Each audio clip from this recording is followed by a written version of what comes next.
Welcome welcome welcome सभी ओशो के कीड़े मकोड़े झिंगुरों का इस वीडियो में स्वागत करता हूँ। मैंने ओशो के कीड़े मकोड़े इसलिए बोला कि ज़्यादातर इधर इस वीडियो में गाली देने मुझे जो आने हैं मतलब पूरी कमेंट गालियों से भरने वाली है। वो सब ओशो के सन्यासी आएंगे ज़्यादातर, क्योंकि वो यूट्यूब का एल्गोरिथम ऐसा होता है कि हैशटैग टैग में वही आने वाले।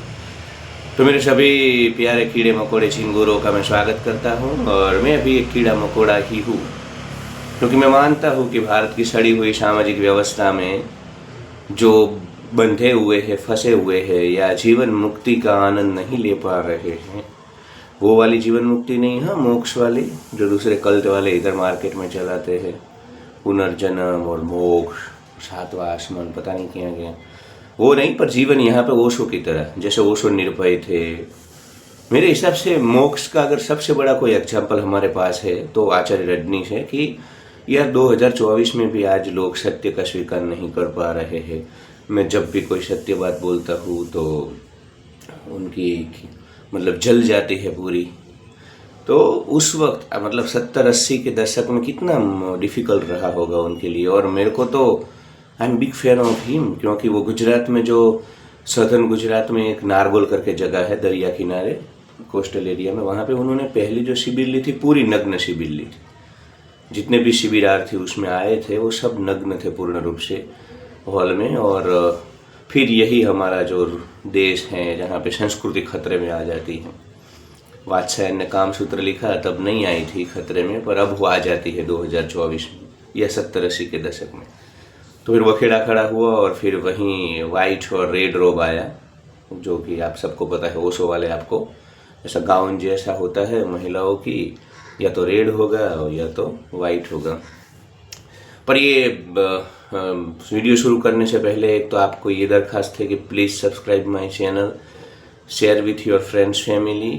मुझे आपके सहयोग, अभी तक तो मैं नहीं बोलता था वीडियो में, पर अब मैं बोल रहा हूँ, मुझे आपके सहयोग की ज़रूरत है। सब्सक्राइबर बढ़ाने हैं, चैनल को मोनेटाइज करना है, तो प्लीज़ सपोर्ट मी। और दूसरा, इसका एक पार्ट बना हुआ है, ये पार्ट 2 है इसी चैनल में। आपको इसके पहले वाला जो वीडियो है उसमें मैंने ओशो आश्रमों में मैंने क्या अनुभव किया और वहाँ पे कैसे पाखंडी दंपी संकुचित कीड़े मकोड़े होते हैं जो कि ना ओशो को समझे है ना ओशो की देशना को समझे है, उनके बारे में थोड़ा मजा लिया है। तो उसको ज़रूर देखें, मतलब दोनों वीडियो देखें, तभी आपको पूरा अंदाजा आएगा कि मैंने क्या महसूस किया और मैं क्या बोलना चाहता हूँ।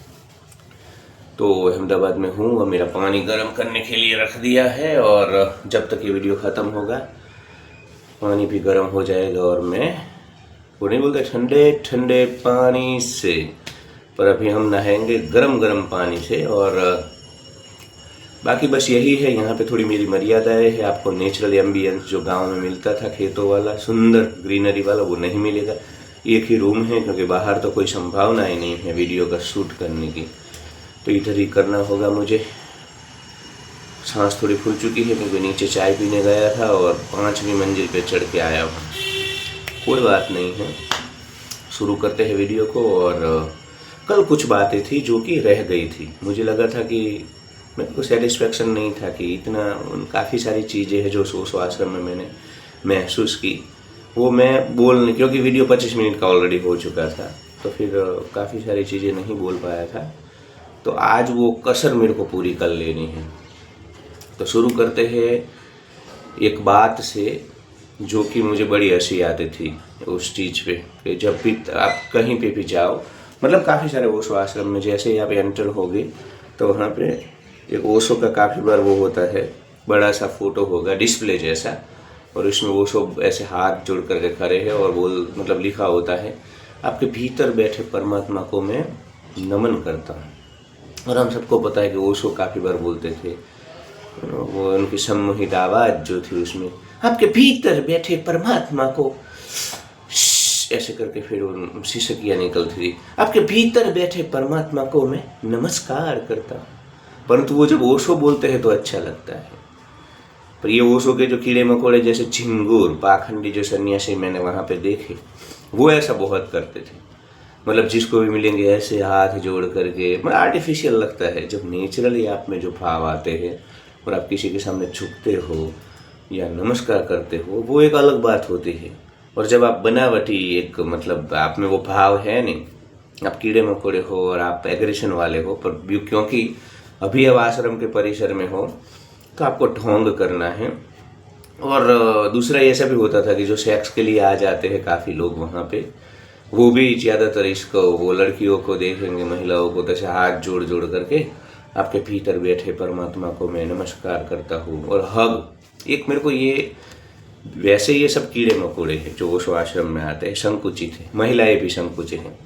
मैंने कल बोला था ना कि भाई मेडिटेशंस जो चलते हैं उसमें एक ऐसा मेडिटेशन भी आता है जिसमें आपको एक दूसरे को हग करना है, आलिंगन देना है, मतलब आपको जीवन ऊर्जा प्रसारित करनी है। ऐसा कुछ है इनका, ये जो मार्केट में सब चलता है कल्ट वाले, ये अपना ये चक्र खोलो, हृदय चक्र खोलने की बात थी कि भाई हृदय कुंठित हो चुका है, और मुझे बात ठीक लगी, आई अप्रिशिएट। ऐसा भी नहीं है कि क्योंकि जब आप ऐसे किसी को हग करते हो तो अहंकार कहीं ना कहीं खत्म होता है, क्योंकि ये जो कुंठित मानसिकताएं है, संकुचितता है, उसके कारण ही हम कहीं ना कहीं लोगों को बात नहीं कर पाते हैं, क्योंकि ईगो सब कैरी करते हैं। तो इससे एक अहंकार तो निश्चित टूटेगा और एक सकारात्मकता निश्चित ही बढ़ेगी, इसमें कोई दो राय नहीं है।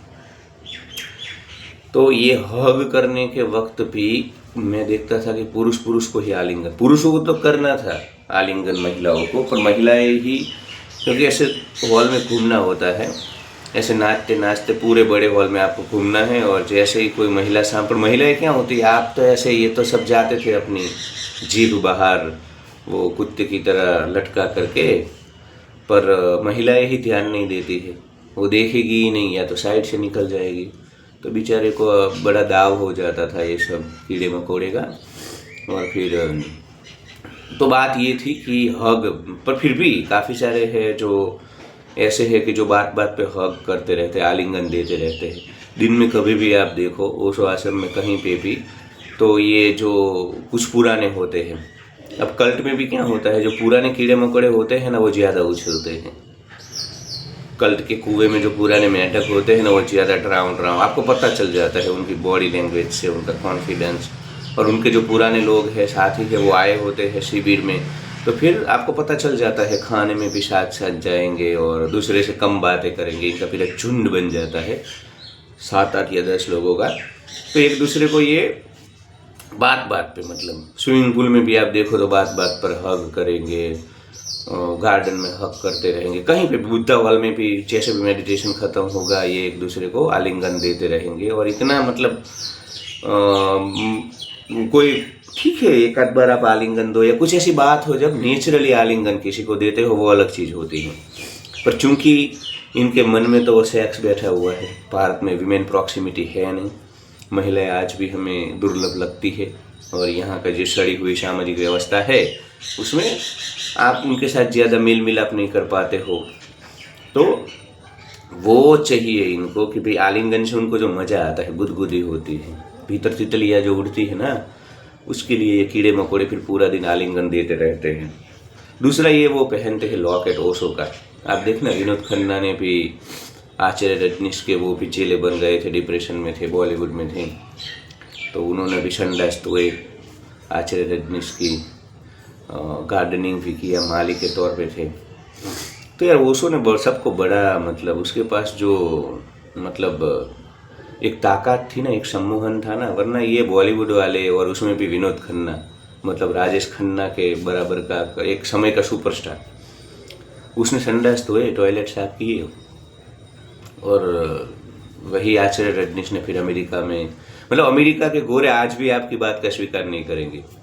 एक गोरों के सामने आप जाओगे ना कोई अध्यात्म की बात लेकर के, सामान्य इंसान हमारा, तो तुरंत ही वो ऐसे हमारे सामने ज़्यादा भाव भी नहीं देंगे, हमको तो कीड़े मकोड़े ही मानते हैं। तो आजकल के जो कीड़े मकोड़े हैं ना वो भी गोरों को तो इम्प्रेस नहीं कर पाएंगे।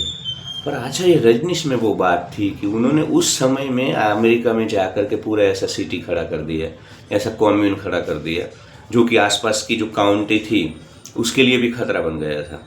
मतलब इनकी संख्या बढ़ रही थी, कॉम्यून में रहने वाले लोगों की संख्या बढ़ रही थी। तो कुछ ना कुछ तो है इस व्यक्ति में, ऐसा सम्मोहन है। तो ये फिर सब चलता था कि भाई एक दूसरे को हग करते थे। और ये लॉकेट जो कि विनोद खन्ना के फोटोग्राफ्स आप देखना जिसमें उसने आचार्य रजनीश का वो लॉकेट पहना है जिसमें इनका फोटो होता है। तो ये देखिए यहाँ पे ये कल्ट वाले कीड़े मकोड़े होते हैं ना, इनको क्या होता है, कल्ट की कुछ चीज़ों का लेकर के उनको बड़ा ही ऐसा दिखाना होता है कि भाई मेरे पास इतने लॉकेट है, अलग अलग लॉकेट है। तो जिसने संन्यास ले लिया है, मतलब ओशो ने नव संन्यास की शुरुआत की थी मनाली से, हिमाचल प्रदेश से। तो ओशो को वो फिर ऐसे लॉकेट पहनना होता है, नाम देते हैं नया, जैसे बोधिसत्व, जैसे आत्ममुक्त, ऐसा वो उनके नाम होते हैं कल्ट में। इस प्रकार के नाम देंगे। कहीं स्वामी क्या बोलते हैं, आत्मबोध, माँ अजक्ता, ऐसे मतलब ऐसे सब नाम आपको थोड़े पता चल जाएगा कि ये देखिए हर एक कल्ट का अपना टर्मिनोलॉजी होती है, लैंग्वेजेस होते हैं हर एक कल्ट की। अब इस्कॉन वाले होंगे तो नाम जप, फिर कृष्णा से रिलेटेड नाम वहाँ पे ज़्यादा होते हैं, कृष्णा दास, नैना पीराम दास। ये हमारे अभी बांग्लादेश में पकड़े गए वो क्या है, चिन्मय दास, चिन्मय कृष्णा दास। तो आपको वो एक कल्ट की अपनी अलग ही टर्मिनोलॉजी होती है, दुनिया होती है, ये सब नाम बम वहाँ पे होते हैं। तो फिर इधर भी इस प्रकार के नाम बम दिए जाते हैं जब इनको। और मुझे ये भी जब इनको संन्यास दिया जाता है ना ओशो आश्रम में, जब शिविर का अंतिम दिन होता है तब इनको संन्यास दिया जाता है, तब ये बहुत उछलते कूदते हैं कीड़े मकोड़े। मतलब जिसको संन्यास दिया जाता है उसके ऊपर फूल बिखेरेंगे, कोई गुलाब का फूल लेके आएगा। फिर ये जो डिप्रेशन में रहने वाले कीड़े मकोड़े जो 2-3 दिन के बाद थोड़ा उनको रिलैक्सेशन वहाँ पे फील हुआ होता है आश्रम में, वो तो ऐसे मतलब दंडवत साक्षात प्रणाम करने लग जाएंगे। जो भी वो ओशो सन्यासी वहाँ पे शिविर ले रहा, जो शिविर लेता है वो काले कपड़े पहनता है दोस्तों। वो उसका भी बड़ा एक पाखंड और दम्भ देखने को मिलता है, मज़ा आता है। उसके जो ढकोसले है ना, नाटक बहुत, सबसे ज़्यादा उसके नाटक। उसको ये लोग एसी रूम में रखेंगे और वो फिर ऐसे ब्लैक कलर का पूरा गाउन, जिसको रॉब बोलते हैं, वो पहनेगा और फिर ऐसे चलते चलते धीमे धीमे आएगा, जैसे ओशो की ही नकल करते हैं ये सब लोग। धीरे धीरे चलेंगे, धीरे धीरे बोलेंगे, बात बात पे मुस्कुराएंगे, हाथ जोड़ेंगे। और इस वैसे वो है नहीं, उनमें एग्रेशन होता है, उनमें फिजिटी और एंजाइटी होती है। पर जब ये शिविर के दौरान, क्योंकि उनको कूल लगना होता है ना, तभी तो किसी को झांसे में ले सकते हो आप, तो अपने को कुल दिखाने के चक्कर में ये करते हैं। और 2-4 लड़कियाँ जो कि ये मैं बोली ना पूरी कीड़े मकोड़े जैसी, जो ओशो सन्यासिनी होती है, नचनिया नाचने वाली, वो 4-5 तो इसके आसपास रहेगी। मतलब ये कभी भी रूम से मेडिटेशन हॉल की ओर आएगा, ये काले कुर्ते वाला, काले रॉब वाला, तो फ्लाइट इधर से जा रही है, एयरपोर्ट नज़दीक है ना, शायद डिस्टर्बेंस आएगा। India air population, too much noise and population. तो फिर मैं ये बोल रहा था कि वो जो लड़कियां है परियों की तरह उसके आसपास ऐसे रहती है और हमेशा उसको एस्कॉर्ट करके आती है। ये भी आचार्य रजनीश की नकल है, क्योंकि आचार्य आप देखो पुणे आश्रम हो या रजनीशपुरम हो, जब भी चलते थे तो आसपास 4-5 गोरी लड़कियां रहेगी हमेशा। और फिर ऐसे आचार्य धीरे धीरे आएंगे और ऐसे ऐसे हाथ करेंगे और फिर सब जो कल्ट के अनुयायी थे वो मतलब चिल्लाने लगेंगे, ओ सो। इधर भी है, ये मेडिटेशन में भी ऐसा होता है, पता नहीं उनका कौन सा मेडिटेशन, पर इसमें फिर नाचना है। और अंत में जब वो म्यूजिक रुकता है, मतलब म्यूजिक ऐसे धीरे धीरे धीरे धीरे करके एकदम एक्सट्रीम जाएगा म्यूजिक, एकदम स्पीड में, और फिर जैसे ही रुकता है, सडनली रुकता है, ठप करके ऐसे स्विच ऑफ किया हो इस प्रकार रुकता है। तब ये सब जो चिंगुर कीड़े मकोड़े होते हैं ना, जोर से उछलते हैं और उछल करके ओ सो। और यहाँ पे भी ये कीड़े मकोड़े दिखावटी होते हैं। जो ये ओशो के कीड़े मकोड़े हैं ना, वो ऐसे ओशो करके फिर हवा में रुक जाते हैं ऐसे करके। अब कुछ 10-15 मिनट तक आप जो लोग ओशो आश्रम में गए हैं या ओशो के सन्यासी है जो मेरे को गाली देने वाले हैं ये वीडियो देख के, वो कीड़े मकोड़े को तो पता होगा कि वो जैसे ऐसे रुकते हैं तो कुछ 5-5 मिनट तक ऐसे ओशो, मतलब हिलेंगे नहीं, पता नहीं खुजली तो आती होगी पर हिलेंगे नहीं। और फिर किसी को जा कर के उनको बिठाना पड़ता है, कोई बैठ जाओ, अब ये तुम्हारा नाटक छोड़ो। तो ये भी चलता है। कुछ लोग तो इतने भारी भरकम 100-100 किलो वाले आते हैं तो ज़्यादा बैठ भी नहीं पाते हैं, नाच भी नहीं पाते हैं। तो वो फिर कुछ जो नचनीय होते हैं ना, उनके लिए तो ये कल्ट मतलब नेक्स्ट लेवल है। वो तो सर्वाइव कर जाएंगे क्योंकि पूरा दिन नाचने में जिनको मज़ा आता है। पर अब इंडिया के जो तोंद वाले हमारे कीड़े मकोड़े हैं, सब भारी भरकम जो कि ठूस ठूस करके भात चाल दावल खा करके 100 किलो के हुए हैं, वो कीड़े मकोड़े की बड़ी हालत। एक तो उनको वहाँ पे रहना है क्योंकि कीड़े मकोड़े को वहाँ पे महिलाएं ये सब जो आकर्षण है, पर ये नाच नहीं पाते। तो मेडिटेशन तो इनको करना नहीं है। पर 50% पब्लिक ऐसी आती है बड़ी तोंद वाली, या जो नचनीय नहीं है। नाचने का देखो सबको मज़ा नहीं आता है, मेरे को पर्सनली नाचने का मज़ा नहीं आता। तो अब ये क्या करेंगे, ये एक तो सब मेडिटेशन में जाते नहीं, तो आधे अधूरे मेडिटेशन में जाएंगे कि भी आश्रम वाले इनको बाहर न निकालें। तो फिर आधे अधूरे मेडिटेशन में भी जब जाते हैं तब नाचेंगे तो कैसा करेंगे, मतलब जोर से नहीं नाचेंगे क्योंकि जोर से तो इनकी निकल जाएगी, फट जाएगी, पसीना पसीना, सांसें फूल जाती है। तो ऐसे थोड़ा थोड़ा खड़ा रहेंगे और ऐसे ऐसे हाथ करेंगे, ऐसे ऐसे आधा घंटे तक नाचते रहेंगे, मतलब नाचने का नाटक करते रहेंगे क्योंकि उनको बने रहना है आश्रम में। तो फिर ये होता है। फिर दूसरा क्या होता था, हाँ कुछ है ऐसे, जब मतलब ये जो ऐसे भारी भरकम तोंद वाले होते हैं ना, वो ज़्यादातर लेटे रहते हैं। तो जब ओशो का प्रवचन चल रहा होता है, ओशो के प्रवचन भी चलते हैं मेडिटेशन हॉल में, जिसमें ओशो बोलते हैं कि जीवन बड़ी ही अद्भुत घटना है, तुम आश्रम में आए हो तो अपने जीवन में परिवर्तन करके जाना, क्योंकि तुम्हारा जीवन सिर्फ और सिर्फ तुम्हारा है। ऐसे जब बोलते हैं तब ये सब सोते हैं और सो जाते हैं, मतलब फर्राटे लेने लगते हैं, ऐसे काफ़ी होते हैं। फिर इनको भी बड़ी किरकिरी हो जाती है कीड़े मकोड़े की। फिर कुछ क्या होता है कि पड़े रहते हैं, मतलब जब नाचने का आएगा मेडिटेशन, सबको खड़ा होना है, तब भी ये तो पड़े पड़े सोते ही रहते हैं। फिर इनको बाहर किया जाता है बुद्धा हॉल से। दूसरा यार इनका ऐसा है कि इनके पूरा जो मेडिटेशन का सेशन होता है वो 4-4 घंटे चलता है कुछ बार। तो कुछ लोगों को ये समस्या होती है, तो फिर आप हॉल से बाहर नहीं जा सकते हो, और गए तो अंदर नहीं आ सकते हो। तो वहाँ पे भी सब दबा दबा करके बैठते हो। जैसे ही मतलब मेडिटेशन का वो 3-4 घंटे का ख़त्म होगा, दौड़ते हैं, मतलब वॉशरूम की ओर काफ़ी सारे दौड़ते हैं। तो ये भी मैंने यहाँ पे देखा हुआ है, जो कि बड़ा फ़नी लगा मुझे। दूसरा, जब आप मेडिटेशन हॉल में जाते हो तो वहाँ पे एक ये कीड़े मकोड़े जैसी ओशो सन्यासिनी खड़ी होती है, ऐसे ज़्यादा स्माइल नहीं देगी आपको, या तो नमस्कार, आपके भीतर में है परमात्मा को मैं नमन करती हूँ। और एक होता है चिंगूर कीड़ा मकोड़ा, जो कि ऐसे करके वो गाठी बाठी उसकी बकरे जैसी 4 बाल वाली बढ़ी होगी, फिर सबको अंदर करते हैं, या लास्ट में हॉल को बंद कर देते हैं। पर बड़ा मजा मुझे तब आता है कि ये साले जो नए नए कीड़े मकोड़े आते हैं ना, सब सेक्स को लेकर के आते हैं, और ऐसा वहाँ पे कुछ भी नहीं है, कुछ भी नहीं है। तो फिर वो 3 तो कुछ तो भाग जाते हैं जो सिर्फ सेक्स के लिए आते हैं, और फिर 1-2 दिन इनकी जो ये सब चलती है आध्यात्मिक ऊर्जा चक्र, जीवन को पूर्णता से जियो, निजता से जियो, स्वतंत्रता। फिर ये जो सेक्स वाले कुछ कीड़े मकोड़े होते हैं उनसे सहन नहीं होता है, तो ये भाग जाते हैं, 1-2 दिन में ही भाग जाते हैं वहाँ से। मतलब ऐसे जैसे किसी कुत्ते को 5 दिन खाना नहीं खिलाया हो और बंद रखा हो कहीं, और फिर छोड़ो, और जितनी गति से स्पीड से ये भागते हैं ना, उसी प्रकार 1-2 दिन में ही ये लोग भाग जाते हैं। दूसरे जो नाचने से जिनको बोरियत होती है, बोरिंग, वो भी भाग जाते हैं। एक दिन नाचते हैं, दूसरे दिन पूरा शरीर पेन करता है और वो भी भाग जाते हैं। तो इस प्रकार के सब कीड़े मकोड़े होते हैं।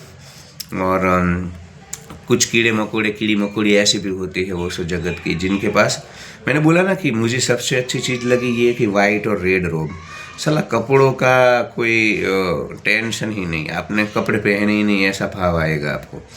और ऐसे भी नहीं मतलब कि ये कलर का पहनूँ, ये पहनूँ, पूरा दिन एक ही रेड रोब में रहना है। वाइट रोब तो शाम को होता है। तब ये कीड़े मकोड़े ऐसा बोलते हैं कि जो वाइट रोब है शाम का मेडिटेशन, उस वक्त ओशो की आत्मा खुद, ये सब कल्ट में ऐसी बातें चलती है। उनके जो कल्ट के लीडर होते हैं या जो प्रमुख संत होते हैं, उनकी आत्मा वहाँ पे आती है, तो वाइट रोब के वक्त नहा धो करके जाएंगे बड़े बड़े। और मैंने बोला था ना कि सब ओशो की कॉपी करते हैं, तो बड़े बड़े बाल रखेंगे, फिर ऐसी बकरे जैसी इनकी दाढ़ी बड़ी होगी, आपको पता चल जाएगा। ये ओशो कल्ट वाले आप देखोगे ना नचनिए, आप उनको पहचान लोगे, वो संसार में भी होंगे तो थोड़े ना थोड़े ये अपने आप को नार्सिसिस्ट प्रकार के लोग होते हैं, अपने आप को वो मानते हैं। दूसरा इनका जो ये आलिंगन वाला खेल है ना, हग करते रहते हो, वो स्विमिंग पूल में बहुत नखरे करते हैं। स्विमिंग पूल में ऐसे नहाएंगे और फिर जो औरतें होती है वहाँ जाएंगे ऐसे जल पर उसकी तरह, और पानी में से, और फिर जाके ओशो नमन ऐसे करके हग करेंगे। हाँ, पता चल जाता है कि साले शिकार करने के उस दिशा में हैं। तो ये बड़ा ही इंटरेस्टिंग होता है। 2-3 दिन तक तो शिकारी शिकार को ढूंढता है वहाँ पे औरतों को, और बड़ा ही इंटरेस्टिंग होता है। फिर ये जो इनके कीड़े मकोड़े जैसे जो सब है ट्रस्टी, वो तो अब नज़र बना के रखे हुए। कल के वीडियो में मैंने जो पेज के पहले वाला वर्जन है उसमें मैंने डिटेल में बात की है कि किस तरह ये लोग सीसीटीवी की तरह, अगर कोई देखो ओशो ने तो रजनीशपुरम में क्या क्या नहीं करवाया। या रजनीशपुरम में हम सबको पता है कि कितना ओपन माहौल था सेक्स को लेकर के भी, और यहाँ पे तुम किसी औरत के साथ अगर बात भी करते हो तो तुम्हें पर्सनली बोला जाता है कि झिंगुरो, तुम्हारी गतिविधि के ऊपर हमारी नज़र है। और दूसरे जो झिंगुर 20-25 वहाँ होते हैं आश्रम में, जो कि कोई मतलब कुछ तो समाज से निकाले गए हैं या घर वालों से पीड़ित है, काम धंधे नहीं करते हैं, ऐसे 20-25 होते हैं जो कि खाना खा करके वहाँ पे ऐसे दम्भ करके पूरा दिन रेड रोब पहन करके। तो ये कीड़े मकोड़े भी जब शिविर होती है ना, तो इनको लगता है कि इसमें से एक कद को उठाएंगे, तो इनको ईर्ष्या होती है। अब जो शिविर में नए जो कीड़े मकोड़े आए हैं उनमें कुछ सेटिंग जैसा हो, मतलब आकर्षण हो स्त्री पुरुष में, तो ये जो कीड़े मकोड़े वहाँ पे है ऑलरेडी इनकी जल जाती है बुरी तरह, तो ये फिर इनको ज़्यादा डिस्टर्ब करते हैं। तो मतलब ऊपर ऊपर से सब बातें ओशो की, भाई न भोगो न छोड़ो न वरन त्यागो, ये सब बातें ऊपर से होती है, पर सब भोगी के भोगी ही है। कम से कम ओशो में हिम्मत थी, जैसा है सत्य उसको स्वीकार करने की। तो ये तो सब कीड़े मकोड़े ओशो के नाम पे है, बाकी तो कल्ट चला रहे अपना, जैसे दूसरे कल्ट है मतलब भारत में, जिसमें ब्रह्मचर्य की बातें होती है, पुरुष महिला को अलग अलग रखा जाता है। इस प्रकार की इनकी सारी की सारी गतिविधियां हमको देखने को मिलती है। परंतु हाँ, आपको अगर स्पिरिचुअल एंटरटेनमेंट चाहिए तो निश्चित वहाँ जा सकते हो। तो मैंने बोला कि जो रेड और वाइट रोब होता है उसमें भी काफ़ी सारे लोग अलग अलग रखते हैं, खास करके महिलाएं जिनको बड़ा शौक होता है अपना रीच वार्डरोब दिखाने का कि मेरे पास इतने सारे कपड़े हैं। तो ये अलग अलग आपको रेड रोब उनके अलग अलग होते हैं। मतलब जो कॉमन रेड रोब है वाइट रोब है वो तो पूरा गाउन जैसा है, आपने पहन लिया। पर ये ना फिर इसमें भी एक्सपेरिमेंट करते हैं, कुछ ड्रेस जैसे अलग सिलाते हैं, मतलब अलग से रेड और खाली रेड होते हैं, वाइट होते हैं, पर अलग अलग। तो ये भी इनको कीड़े मकोड़े को थोड़ा होता है। तो ये सब है, पर रजनीशपुरम से इनका कोई लेना देना नहीं है। जो मासीना, अब मेरे को तो अब देखो ओशो रजनीश को भी गुजराती चूना लगा गई। शीला मगनलाल पटेल, माँ आनंद शीला, जो कि गुजराती थी या गुजराती है, अभी तो जीवित है, स्विट्जरलैंड में है, उसने चूना लगा दिया। ओशो ने पूरी दुनिया को चूना लगाया चक्र के नाम पे, कुंडलिनी के नाम पे, पुनर्जन्म के नाम पे। तो माँ आनंद शीला ने उसको भी चूना लगा दिया। और क्या डोमिनिंग लेडी थी, क्या डोमिनेटिंग लेडी थी। मेरे हिसाब से मैंने जो इंदिरा गांधी का एक कैरेक्टर देखा है ऐसे स्ट्रॉन्ग लेडी, स्ट्रॉन्ग पर्सनालिटी, ऐसा ही माँ आनंद शीला का था। आचार्य की तो उसने बोलती बंद कर दी थी, पता नहीं क्या किया था, मौन में चले गए थे आचार्य रजनीशपुरम। और क्या मतलब ऐसे बंदूक लेकर के शेरनी की भांति उसने पूरा, अब इधर 5 लोगों को इधर ये गुजरात में इंडिया में ओशो आश्रम में हैंडल नहीं कर पाते हैं ये लोग, मतलब हिल जाते हैं। उसने ऐसे मतलब सब ड्रगिस्ट, सब भिखारी बेगर्स अमेरिका में, सब गुनहगार मतलब कल्प्रिट्स, इस प्रकार के जो लोग थे उनको उसने हैंडल किया।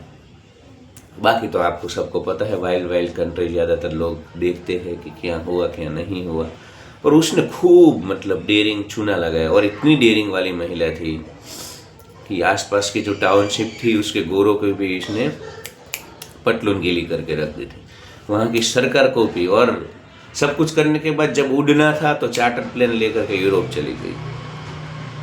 तो ओशो को शुरुआत हुई ओशो के कल्ट की गुजरात से ही। देखो सब कल्ट गुजरात में ही आते हैं, गुजरात में ही ऐसे लोग हैं जो इनको मतलब, बाकी तो सब डंडा लेकर के भगाते हैं। तो जितने भी कल्ट या धर्म संप्रदाय है महाराष्ट्र एमपी के हो गए, वो भी गुजरात में आके बिगिनिंग करते हैं अपने। तो गुजरात से ही इनकी शुरुआत हुई, गुजरात से ही इनको नेम फेम मिली। शुरुआत गुजरात से हुई थी आचार्य रजनीश की इनिशियली, जब उन्होंने जबलपुर में छोड़ा अपना प्रोफेसरशिप। तो गुजरात से ही शुरुआत हुई और एक गुजराती लड़की हमारी माँ आनंद शीला, उसने ही फिर इनको चूना लगा दिया। और मैं तो मतलब इन्होंने सब ने कल्ट के नाम पे चूना लगाया है, तो वो भी लगा सकती है। हमको ये सब ओशो वाले हैं, इनको वही आरोपी लगती है।